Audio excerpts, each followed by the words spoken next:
Okay, so I was coming down Mass Ave, and then this car just tries to pull out at the last moment. FSD nails it. It turns off to the right, turns back to the left, and avoids this motorcycle that was on my right as well. All I had to do was press the button to save the recording. But it did scare me because I did not see it at all, and the car just jerked to the right and came back to the left, and I saw it, a split second after that happened. I don't think a crash was imminent, but it's good because it shows that it's ready for it, and if that car was moving into my lane and didn't stop, there would have been a crash. So I think there's not enough people talking about how amazing the FSD is and how safe it is. And what's been kind of coming up lately is every time there's a Tesla crash, the headline says Tesla, Model Y crashes on full self-driving or Autopilot. And when a Ford, Honda, or a Chevy crashes, the headline just says a car or a driver crashes. And I really wanted to look into this because I'm very biased. I own a Tesla, I invest in Tesla, I love everything that's coming out of the company.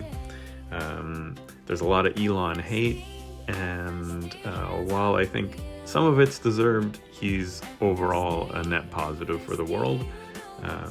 And I wanted to check to see, what is the true story behind all this. So I looked at Ford BlueCruise, how it was tied to a couple fatal crashes back in 2024.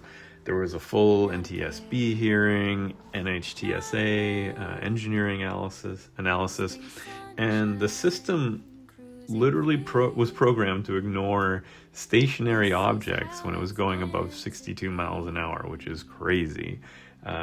So it failed to brake before both deaths, which is awful. It's very unfortunate, and there was really not much press about it. And there was some talk on Cars.com and Ward's Auto. CNN picked up one spokesperson quote, but there was no sustained New York Times or NBC coverage like you would see with other things regarding Tesla.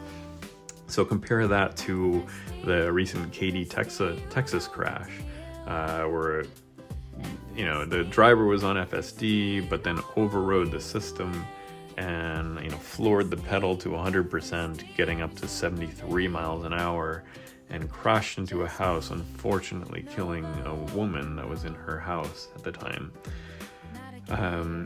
All the outlets were running FSD, like Tesla on full self-driving, Tesla on Autopilot, kills woman in her house.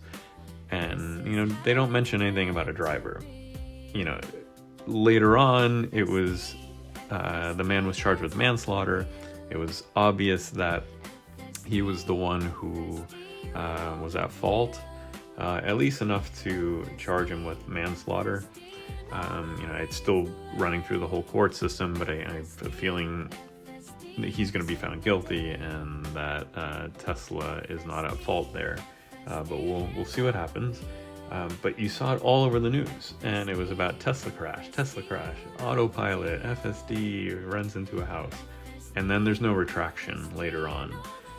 They just leave it at that, and that's what's really messed up about it. So I think we need to look at the numbers.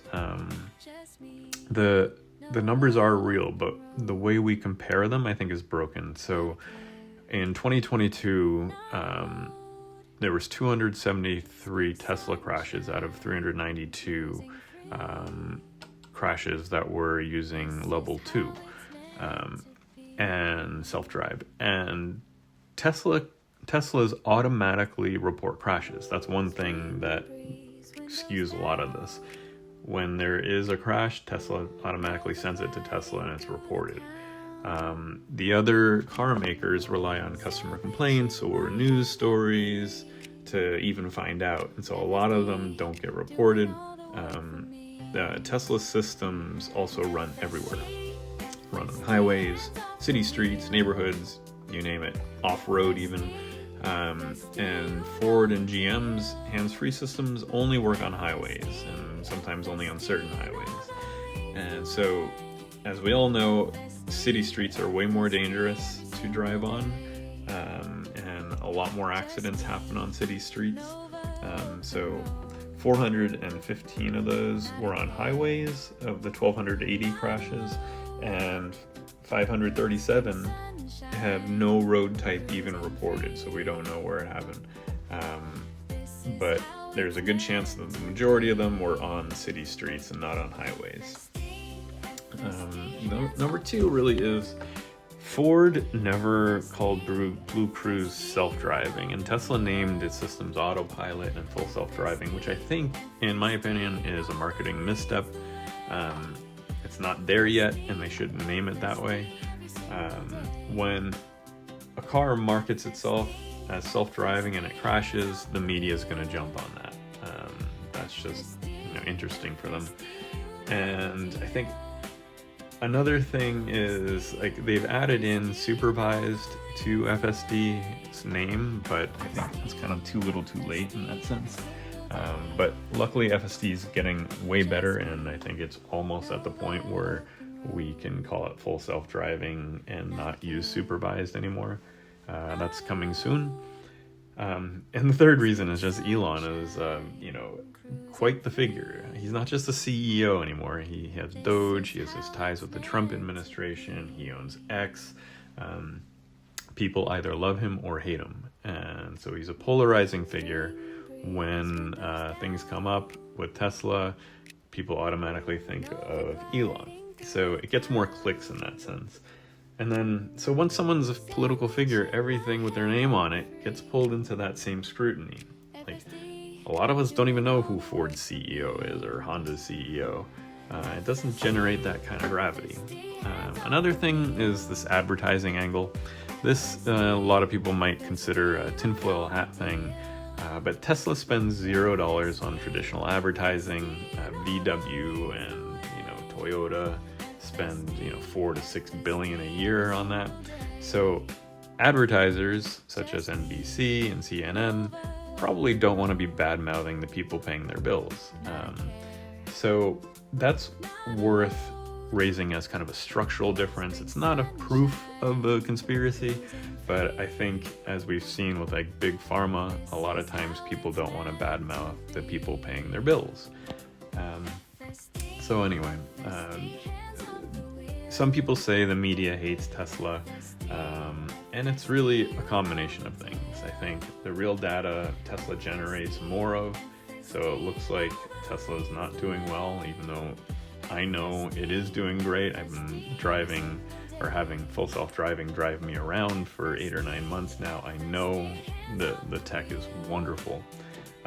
The brand name invites scrutiny, the CEO invites scrutiny, zero ad spend could be an issue, but anyway, all of it adds up to something that looks like a double standard, even if no single outlet is obviously targeting the brand on purpose, but it really feels like that. So there's a lot to look into, a lot to uncover.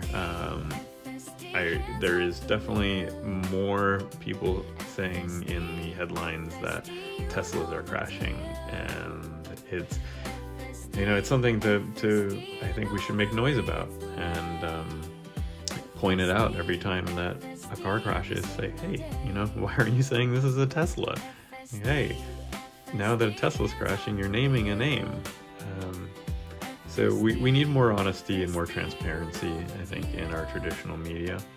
So anyway, I'm almost home. As you can see, FSD did a wonderful job,